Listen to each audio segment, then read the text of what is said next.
What's up, guys? Welcome to Daily Dose of Reddit. This is your host, Zach, and today's subreddit is r/EntitledParents. This story is called Entitled Parent Threatens to Kill Me and My Friend. When I was 12, me and my friend were at the park right by her house. During the day, we had been practicing a talent show act for our school, and we were wearing the costumes we made for it. Suspenders, glasses, ponytails, black tights, ties, the whole stereotypical nerd getup. We didn't have time to get changed, and we assumed that nobody would care too much if we went to the park looking like that. It didn't matter. It shouldn't have mattered. We went to the park, we scootered there, and see this sort of family gathering. There's a whole bunch of parents having a picnic and their kids playing on the playground. This doesn't matter too much to us, and we start to play. The kids were a little younger than us, maybe 10? They were taking over the whole playground, but me and my friend didn't care too much because we got on a small piece of equipment on the side and we just started chatting. After a few minutes, this group of kids comes along and starts playing on the thing we're sitting on. No big deal. We get up to leave when one of the kids, entitled kid, stands in front of me to stop me from walking away. He's quite short, but looks mean. What are you wearing? Oh, it's just an outfit for our talent show. You look freaking stupid. I was really surprised at that sort of language coming from a 10-year-old. I didn't know what to say, so I just pushed past him, and me and my friend went to another piece of equipment. The kids follow us over, and it's at this point that I notice one of the kids' fathers standing nearby. He seems to be nice enough. He smiles at us and goes back to watching the kids. Me and my friend try to be by ourselves, but entitled kid keeps bringing the kids over and pushing us, swearing at us, and in general being a little crap. He would say things like, "I'm gonna kill you," and "You look like bundles of sticks used for burning."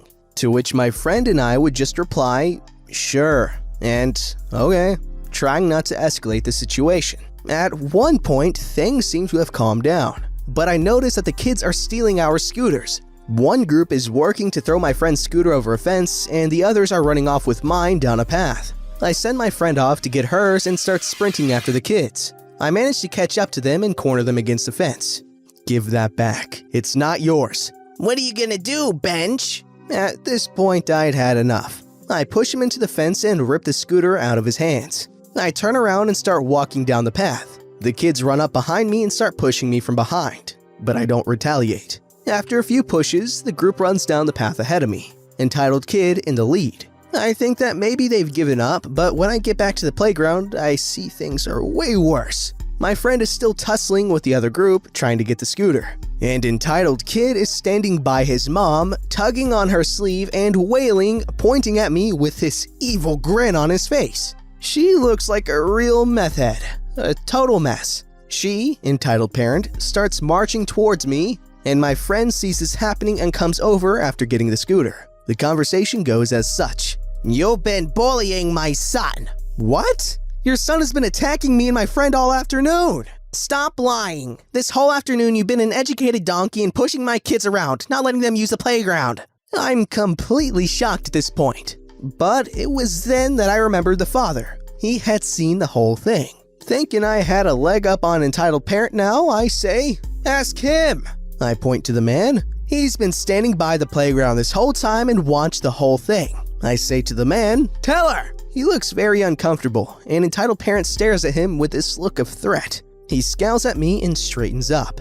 "All I saw was you talking back and bullying the kids." I felt sick at this point. Here I was, a 12-year-old, being pressured by a group of adults. I was beyond terrified. I managed to say, "Your kid just tried to steal our scooters." "Maybe he wouldn't have done that if you weren't such a bench. Now leave. Nobody wants you here. We live in this neighborhood and know everyone around, so don't think you're safe." Me and my friend turn tail and run. We were shaking, on the verge of tears, and petrified that our families would die. We get back to my friend's house and break down crying. Her dad comes over and tries to calm us down. He asks what happened and we explain, and he grabs his phone. He dials the non-emergency line and takes us back to the park so he can deal with the lady. When we get there, the whole group is gone. No sign they ever existed. The police arrive and ask us questions, being super comforting and letting us know that we'd be safe if we answered their questions.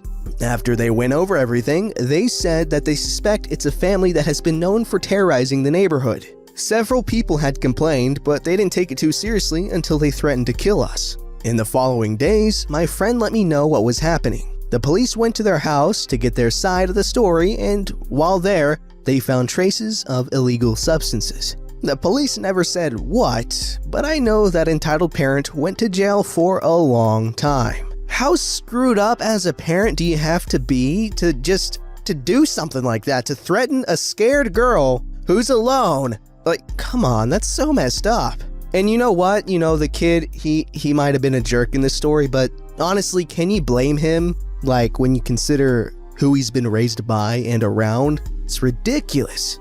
Alright, here we have an absolute colossus of a story called I Get Karen Sent to the Principal's Office, and this time, she doesn't get the kids. During my last few years of high school, I delivered newspapers every morning. The money wasn't great, but it was my first job. I really enjoyed the peace and quiet that comes with being awake before the sun rises. It was an enjoyable experience, however, there were downsides. For example, we had to go around once a month to collect payments, which was a real pain. If you can't get a customer to answer the door, they can't pay you. If a customer decided to simply stop paying you, there was nothing that you could do about it. The subscription could only be canceled by the customer themselves. So, if someone decided to not pay you, the money was taken out of your earnings and the delivery person was the one stuck with the bill. Unfortunately, this was extremely common. This would eventually become the reason I quit, since I could not afford to work 2 hours a day and not get paid for it. One morning, as I arrived home from finishing my route, my mother was extremely agitated.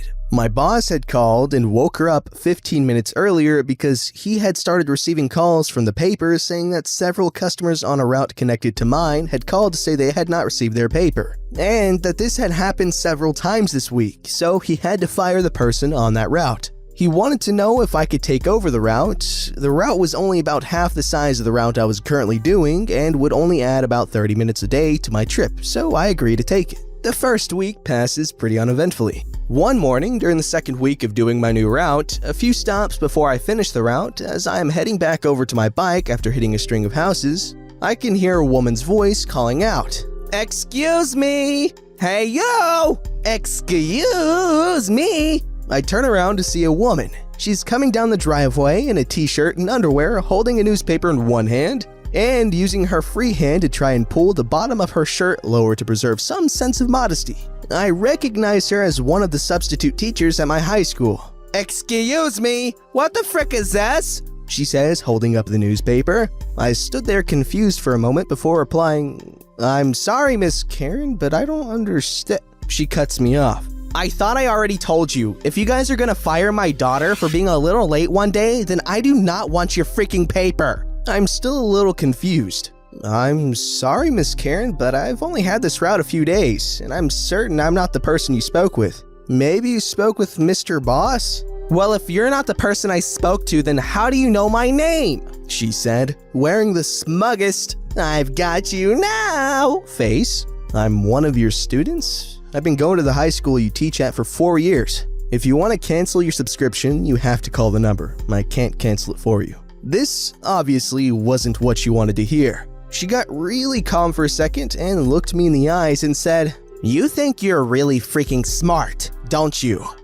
Before throwing the paper at me and turning around to waddle back up the driveway with her granny panties riding up her 45-year-old butt crack. I called my boss when I got home to tell him what happened and that she wanted her subscription canceled. He told me that when he had called to fire her daughter, Karen had picked up the phone and screamed the same thing at him, and that he had also told her that she needed to call the subscription line if she wanted her service canceled, and that the teenage paperboy could not cancel the subscription for her. He also said that when Karen's daughter accepted the job, her mom told her that she would be away every second weekend at her father's and would not be able to deliver the Saturday and Sunday papers, and that her mom would deliver them. The next Saturday, I received an updated subscription list and checked if her address was still on it. It was, meaning that she still hadn't called the line to cancel, so I had no choice but to keep delivering the paper. This continued for a few more months until I was finally able to convince my boss to cancel her paper due to non-payment.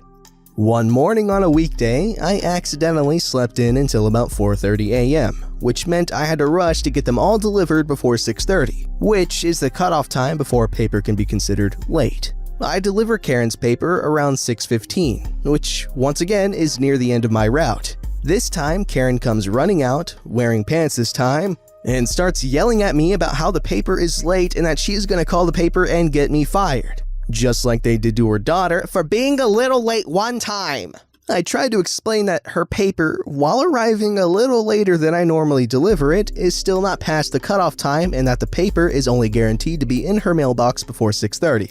And she, of course, in typical Karen fashion, was having none of it. "You can't talk your way out of this one. You're gonna be so freaking fired." And she runs back into her house, laughing to herself. About 2 hours later, I am sitting in class waiting for first period to start, and who should walk in to teach the class that day but Miss Karen. She has barely taken 2 steps into the class when she spots me and begins shaking her finger in my direction. "Nuh-uh, no, not you. You go to the office now." My entire class is baffled for 2 reasons. The first reason being that I was a pretty good kid and didn't get into trouble often. And the second reason being that it happened so quickly after her walking into the room that I couldn't have even had the time to misbehave in any way, shape, or form. I arrive at the principal's office and check in with the secretary. She asks why I was in the office and not in class. "Look, Miss Nice Secretary, I know every kid who gets sent to the office probably says this, but I honestly didn't do anything wrong." I then explain what happened between myself and Karen earlier concerning the paper route, and that this was about something that happened outside of school during non-school hours. She looks at me slightly confused and then nods at another girl sitting in the waiting room and asks if I know who she is. I didn't. I had never seen her before. She was a pretty girl, maybe 2 years younger than me, with short bleach blonde hair, wearing a band tee with the sleeves cut off, and what had to be at least 10 bracelets on each wrist. I can't remember the band, but it was probably some 90s punk band. The fact that she had been crying was obvious. Her eye makeup had been running and her face was red. I was sent to sit with her in the waiting area. She was sat on the furthest right with 2 seats to her left. I followed urinal etiquette and took the seat on the left. As we sat there waiting to speak to the principal, she would periodically play with her bracelets and rings, which is how I caught a glimpse of the fresh purple bruise around her wrist. The principal's door opens and the secretary whispers something to him, which causes him to glance at me. "Mr. Gregg, could you come in here, please?" Now, pretty girl's eyes light up with recognition as if she knows who I am. And it's at this point my foolish teenage self realizes that there is something bigger going on than me being kicked out of physics before the class even starts. The principal asks me what happened, and I explain to the best of my ability what had happened that morning. He thanked me and asked me to have a seat again. When I came out, the girl was gone. The principal asked the secretary if there was another teacher available with a free period. She said, "Yes, Miss Math teacher is free right now. Should I page her?" "Yes, please." The math teacher escorts me back to class and tells Miss Karen that she needs to go to the principal's office. We spend the rest of the class with a free period. I never see Miss Karen again, and as far as I knew, that was the end of the story. Until a few years later, Pretty Girl ended up dating one of my friends, and I finally got to hear the rest of the story. Pretty Girl was Karen's daughter, and her parents were getting a divorce. Karen was a drunk. Apparently, she had been the one to get her daughter the paper route, because she thought having that job would mean her daughter would have to be at her house every night and never at her father's. Pretty Girl had tried the paper route and living with her mom for a while, but being the mean drunk that she was, things deteriorated pretty quickly and Pretty Girl wanted to go stay with her dad. When she did, there was no one to deliver the papers, and that's why she was fired. Not because they were a little late, but because around 50 newspapers had not been delivered several days in a row. Without the paper job, Karen had lost her imagined bargaining chip and was angry, which is why she decided I was public school enemy number 1, even though all I had done was accept more work. She thought getting me fired from a paper route I had been doing without complaint for 3 years would mean that her daughter would get the job back again. She had called the paper to complain about me, and despite them having probably told her that the paper was not late, she decided to drive over to Pretty Girl's dad's house and give her the good news that she was getting her job back, and gave her a lift to school. Pretty Girl had told her mom that she did not want the job or the lift, and that she was not supposed to come over when her dad was not there. Karen didn't like that and dragged Pretty Girl by her arm to the car. Pretty girl went straight to the office when classes started and asked them to call her dad. He had picked her up while she was in the principal's office. Now apparently, what I had told the principal was enough to corroborate Pretty Girl's story, which gave the principal what he needed to speak to the union and have her removed from my school's roster until Pretty Girl had graduated. That morning's events had also been a deciding factor in her dad getting full custody.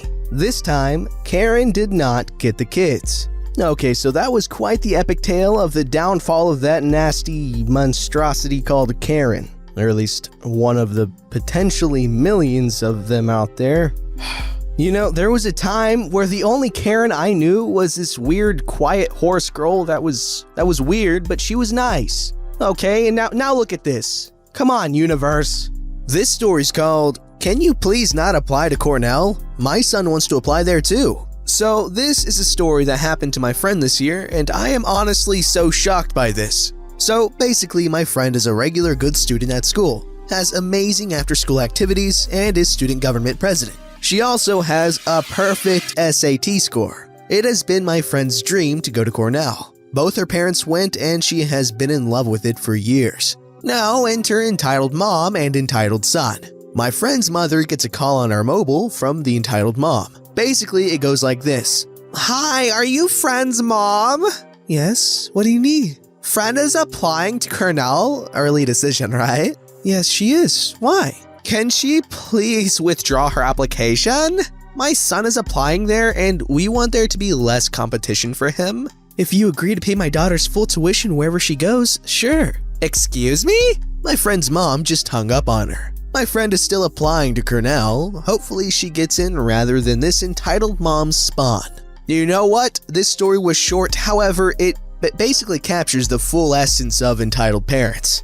Who asks that? Like, this is an amazing school and you're just gonna ask someone to not apply there? What an idiot! However, she does want her son to get into this amazing school, but shouldn't it be on the son to get in there, not on someone else's kid? Like, you're not gonna hate on this girl just because she's good at school, are you? Come on.